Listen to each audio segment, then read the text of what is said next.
Good day mga kanegosyo. Ang topic natin ngayon tungkol sa community or market ng mayaman. Iisa lang po yan pero mas ine-emphasize ko lang yung word na community. Bakit importante ito sa pagninegosyo? Tapusin mo tong video ko, sigurado marami kang matututunan.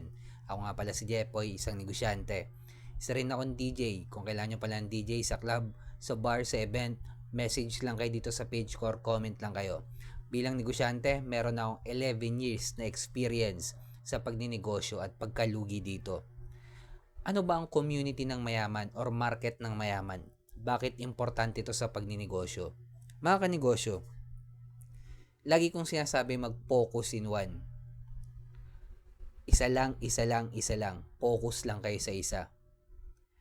Pero posible pa rin malugi kayo mga kanegosyo kung wala kayo sa community or market ng mayaman. Yes, mga kanegosyo.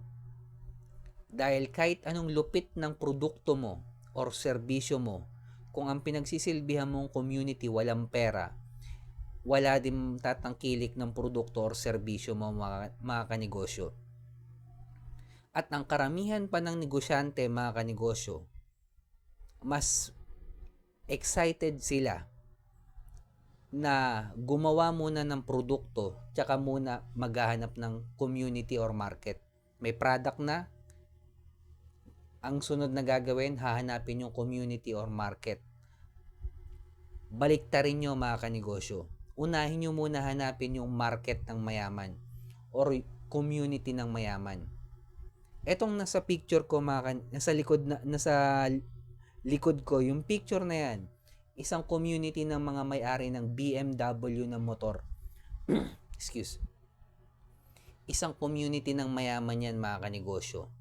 Sa community, paano malalaman isang community mga kanegosyo? Ito yung pare-pareho yung motor nila. Ito yung pare-pareho yung uniform nila. Ito yung pare-pareho yung, kunyari, mahilig sila sa mga collectible items. Isang community yan mga kanegosyo. Mga pare-pareho yung kotse nila, mga car enthusiasts, isang community yan. Paano mahanap yung mga community na yan? Pinagtatrabahuan yan mga kanegosyo. Hindi yan yung tipong lalabas ka ng bahay, mamimit mo na sila. Hindi po. Paano mo mamimit yan, Boss Jepoy? Kailangan mo ba ng motor na BMW? Hindi. Kung may mga meet up sila na laging pinagmimitingan, dapat nandun ka. Kahit wala kang motor, magbigay ka muna ng value. Tsaka mo sila bentahan. Una, magiging kilala ka nila. Pangalawa, malalaman mo kung ano yung kailangan ng community nila. At kahit mag-mark up ka panghuli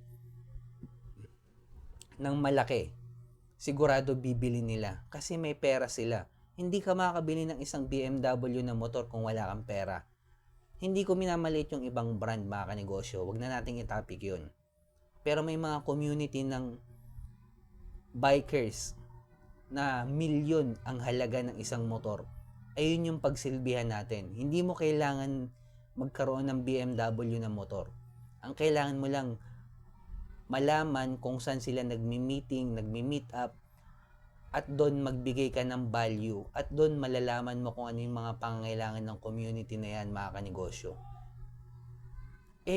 Boss Jepoy, nahiya ako kaya nga sabi ko trabahong malupit. Pinagtatrabahuan din yan mga kanegosyo. Bakit kailangan mahanap mo yung community ng mayaman?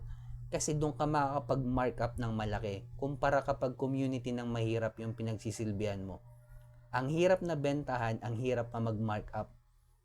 Ang dami pang inquiries kasi budgeted lang yung pera nila. Sa community ng mayaman, as long as malupit yung produkto mo, kailangan nila, kilala ka nila, kahit ang mahal ng benta mo or patong mo, bibili nila mga kanegosyo.